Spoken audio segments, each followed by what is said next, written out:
In this video, we're going to show you how to actually saw up a log on the sawmill. We've been talking about the theory here in the last couple of videos. Now we're going to go out and sawmill and we're going to show you how we do it.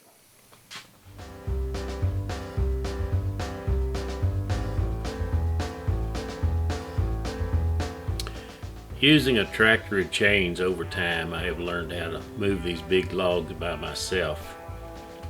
But you got to be really careful. These logs are heavy, and if you've got a sawmill like I have on the ground, you want to be careful and not come up and drop that log on the sawmill. It will get your bed all out of line, and then you'll be cutting crooked lumber. I used to use cables to do this, and it would chafe on the forks and they wear out real quick. I'm trying this new chain and see if it'll last a little longer. So far it's working pretty good.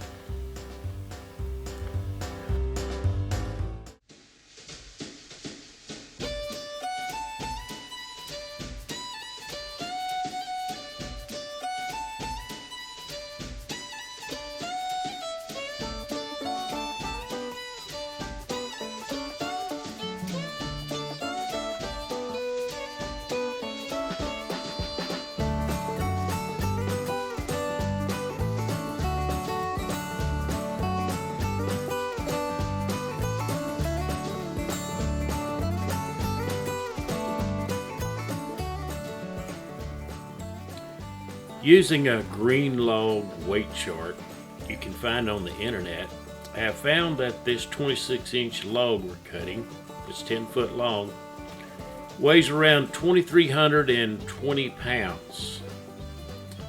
If you plan on getting in the sawmill business, you need to figure out how you're going to move these large logs around. It's going to take heavy equipment and some kind of engineering and ingenuity to do it often, because this is a light log compared to some. So be ready to have the equipment and move things around. Now if I take and go to a dual volume chart that you can also find on the internet that's used to determine how many board foot is in a tree, you'll find that we have 276 board foot in this 10 foot log, this 26-inch diameter.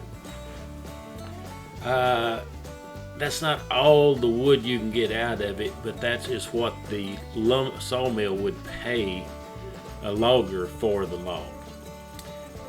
There's a little more you need to know about that. There's a little something else you might need to know about a dual scale.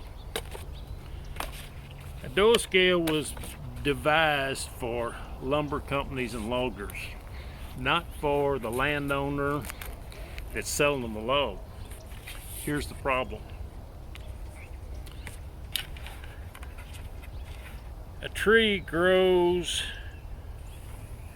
big at the base, smaller as you go up. Depending on the tree, this taper may be really exaggerated or pretty straight tree. This log happens to be within 1 inch of diameter at the other end of this 10 foot. It's 26 inches here and 25 inches diameter at the other end. So this is a very straight log with just a little taper. But if you sell a log at a lumber company, they measure the small end of the log and they're saying, this is all the lumber I can get out of that. They're talking about throwing away that piece. Well, if you have a small sawmill like I do, is I'm going to cut boards here, here, here, and here. I'm going to use up every bit of that log.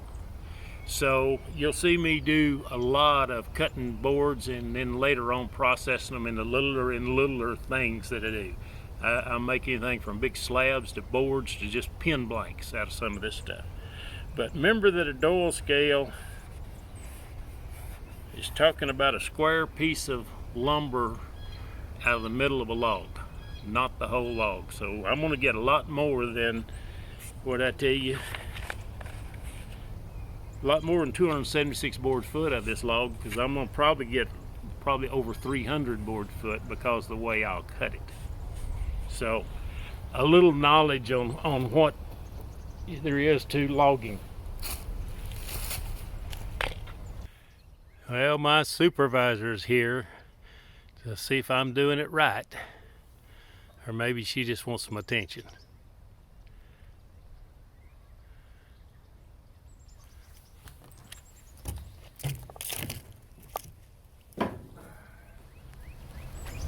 You can supervise. Well, you quit trying to nibble me. We don't nibble. Back.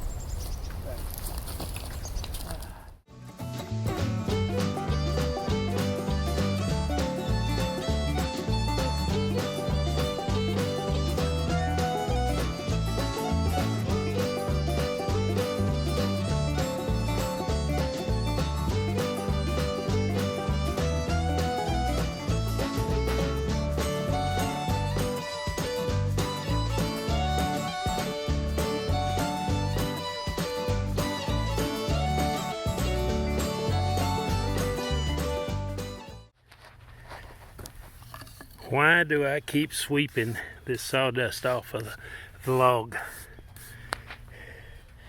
You see, we already got fungus coloring this log. If we leave this on here and then set the wood on top of each other, real quick we got black mold in between all of our wood that's going to discolor it to where nobody wants it. Clean your sawdust. More than one way to do it, but clean your sawdust off your log so it won't turn it to black mold. That's mud on the log from dragging it up on the trailer. Could be even just laying on the ground sometime.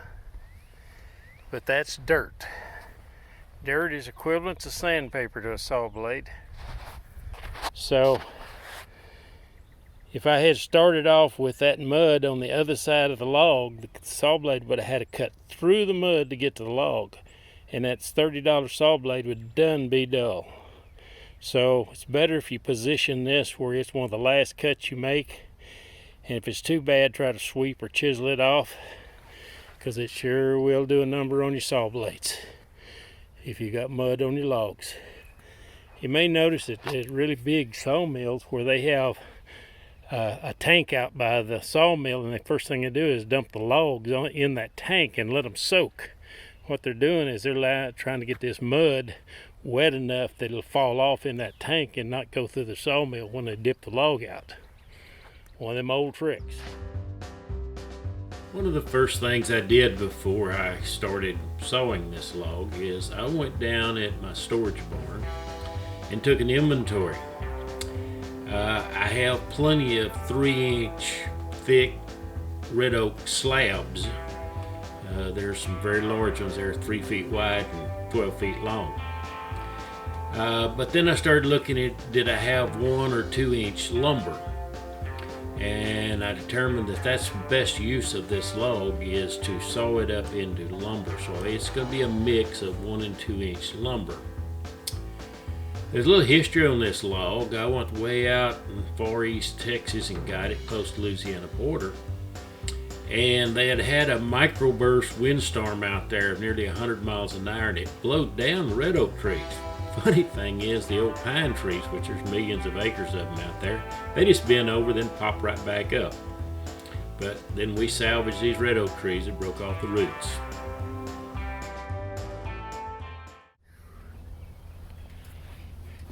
Fixing to do something with a big log, kind of a trick I've learned, is that log is 17 inches thick on the vertical plane, and that's too wide a board unless you're making slab. If you're making lumber, that's too wide. So I'm going to end up taking and right now slice it in half, those two pieces in half horizontally, so that I have a 8-inch on the top and a 9-inch boards on the bottom. And then when I flip it over to cut the last piece off, it's just a matter of taking boards off, and they're all going to be 8 or 9 inches wide. It's just one of those little tricks. Now, there's a limitation on a lot of these mills.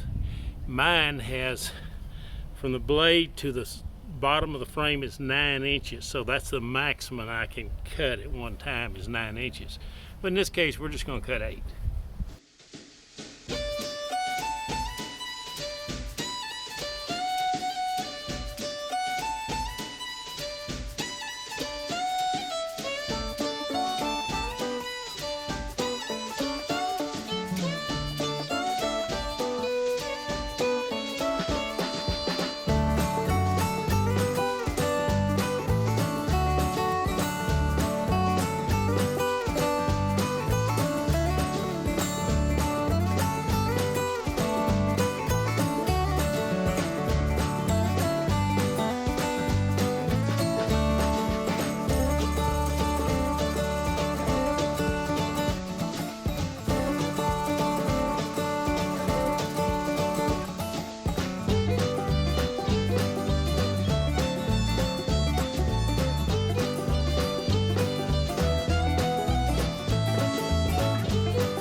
I've had some questions about this sawmill I use.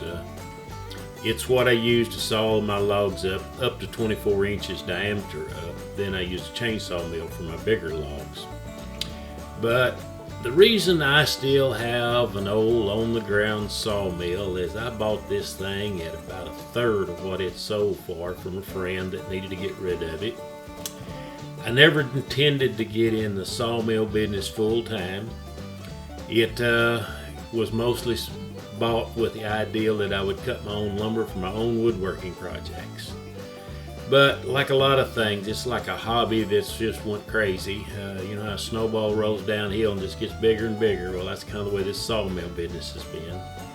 I find myself sawing up more and more lumber and spending less and less time in my wood shop making things out of it as friends and people involved with woodworking come and get material for them to do woodworking. So I enjoy running a sawmill. There's something very relaxing about it, and that's probably one of the great things about it. So I go get my own trees, bring them in here and saw them up, and then I've got wood for my projects and other people's. So I'll do a whole segment on about the economics of sawmill. It'd be great to have one of the big hydraulic sawmills, but the problem is they're so expensive that I would have to turn this hobby of mine into a full-time business. I'll do a segment later on in this series about how much wood you got to saw up every day, the economics of sawmilling just to pay for one of those big mills. Not to mean you shouldn't get one. It's just plan on making it a career if you do. I still think of this thing as a hobby that's gone a little crazy, and I don't really, since I'm retired supposedly, plan to make this a full-time business.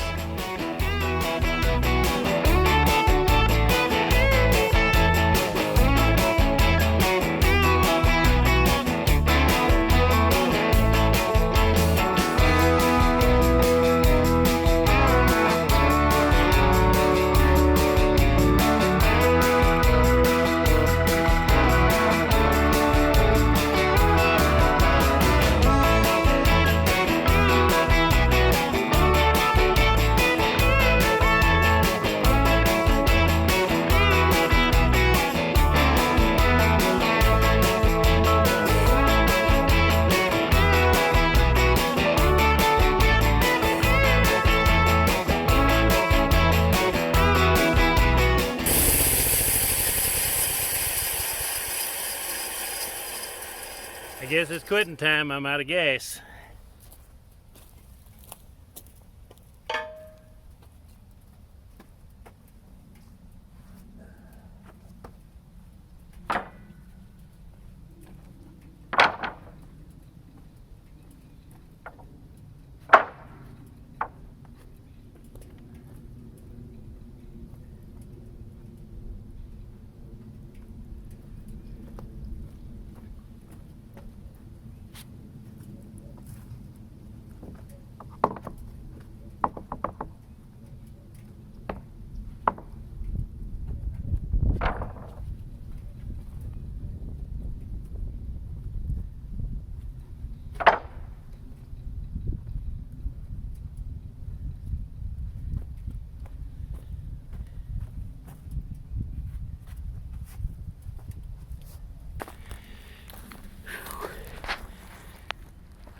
Well, we're going to quit for today. I'm tired and it's getting late. It's almost dark. But that's some pretty good looking red oak there.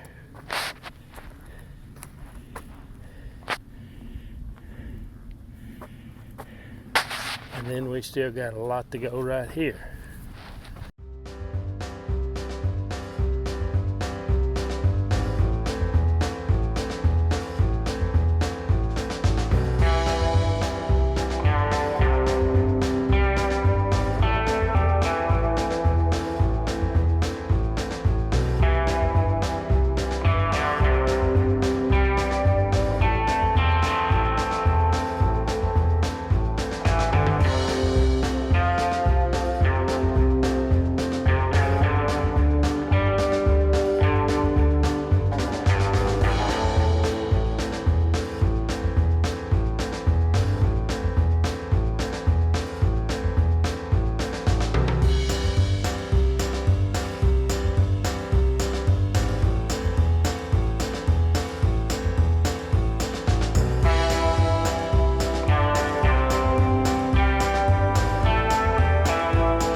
I just wanted to show you something here. For a sawmill, you put water in some kind of container and put some just dish soap in it, which makes the water slick. And then you want to meter it, and this hose carries it down to the saw blade right here, back in there. Well, if you got that water running a little too much, it kind of puts a lot of moisture in your wood as you process it, which is not good, because that any moisture brings in mold to your wood. But today we're working with red oak wood. Red oak has, or any kind of oak tree, white oak or red oak, has got a lot of tannin in the wood, and water reacts with that. And as you see the edge of this board, see how it's black on the edge?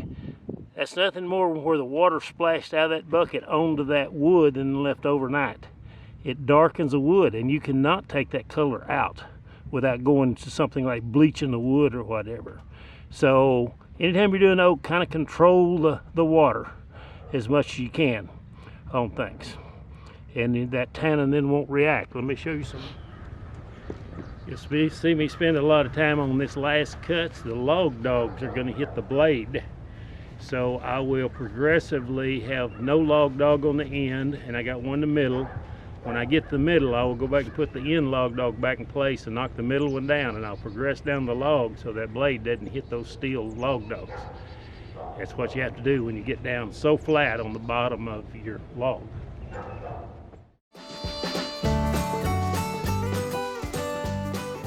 Log dogs are the mechanical levers down on the bottom of your sawmill that hold the log in place. There's a tremendous amount of horizontal pressure as the saw blade goes through to try to pull the log off the sawmill sideways. So log dogs hold the log in place while it's being sawed. But on the last log, they're in the way, so you have to go around them or your saw blade will hit them.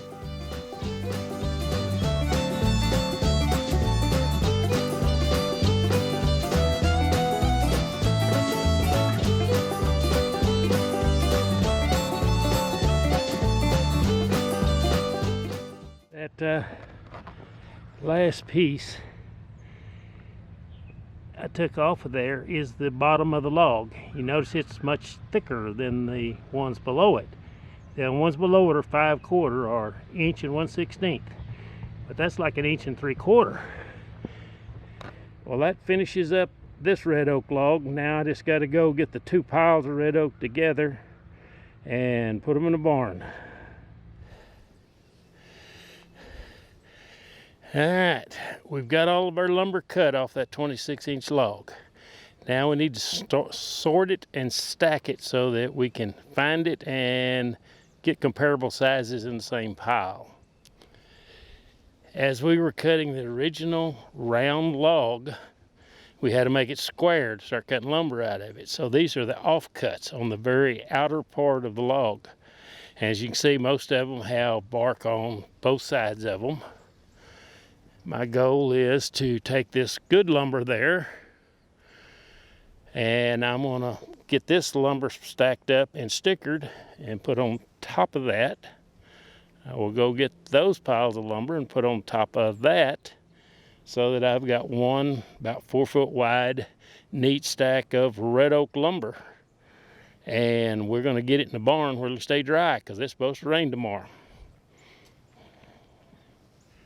All right, here's our 300 board foot of red oak lumber.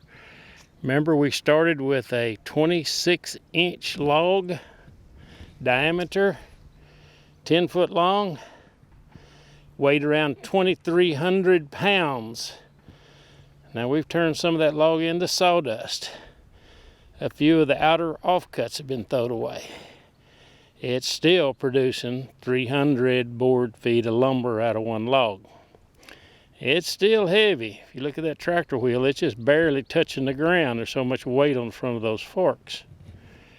But we have wood of every size for different projects.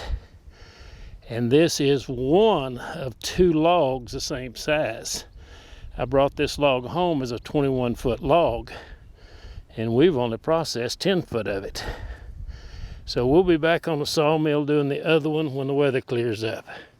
They're talking about extreme cold over the next 8 days here in North Texas. It's not sawmilling weather. I'll wait till it warms up, then we'll get back out here and get that other logs done. Meanwhile, I'm going to really slow ease this down to the storage barn here in the back that you see where I store lumber. I'll go slow because it sure is heavy. All right, we now have our red oak lumber in the barn. You might notice that the really good lumber's on the bottom, and the lumber that has the offcuts on it is on the top, including our 2 leg pieces. And you notice I put some bigger boards in between those 2 stacks. If somebody comes out here and they want the lumber off the bottom, that leaves me room to run my forks, my tractor in there, and lift the top up, get the lumber out from underneath it. So you'll notice around, that's happened several places here so that I can move lumber, spaces between the stacks. Here's another example. They always seem to want the bottom cherry board that's in that stack. So we put spacers in there. That helps out.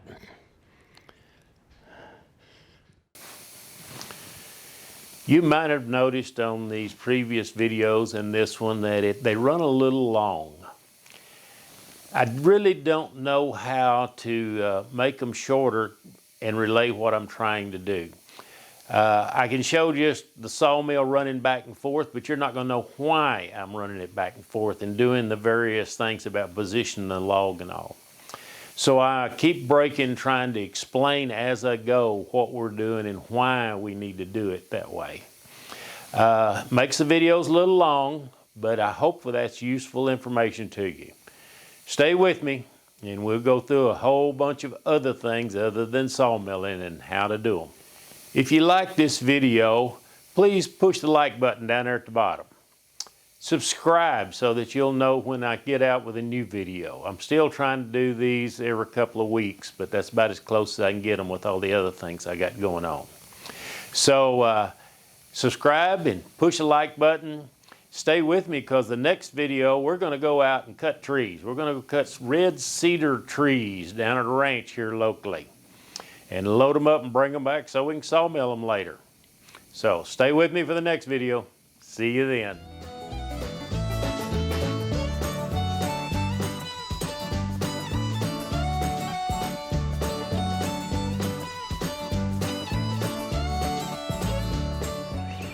Well, is spring really here? We got the dogwoods blooming.